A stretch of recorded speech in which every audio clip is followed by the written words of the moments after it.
sočni krompir iz rerne sastojci, 1,2 ke krompira, 1 glavica crnog luka, 1 babura paprika, 1 šargare pastom ulja, 1 kašika suvog začina, 2 kašičice soli, 2 kašičice bibera, 2 kašičice belog luka u granulama ili nekoliko čenova sitno iseckanog svežeg belog luka, 1 kašičica sušenog peršunovog lista, voda. Objasnit ću u pripremi koliko jer nema tačne mere. Priprema: uključiti rernu da se zagreva na 220 stepeni.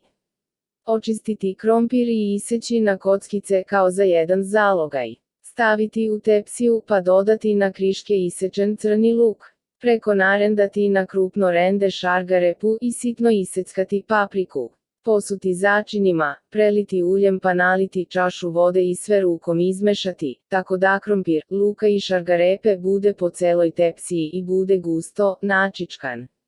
Treba vam dublji srednji pleh, keramička ili vatrostalna posuda.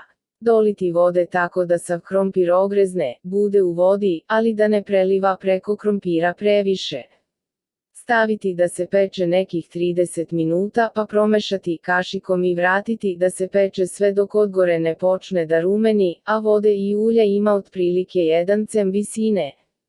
Tada je gotov. Može da ostane u rerni do posluženja jer neće biti suv, a zadržat će sočan ukus jer će ulja i vode biti dovoljno uz povrće. Prijatno! Za najnovije recepte kliknite subscribe, like i zvons, svaki dan najnoviji recepti, zato nas zapratite.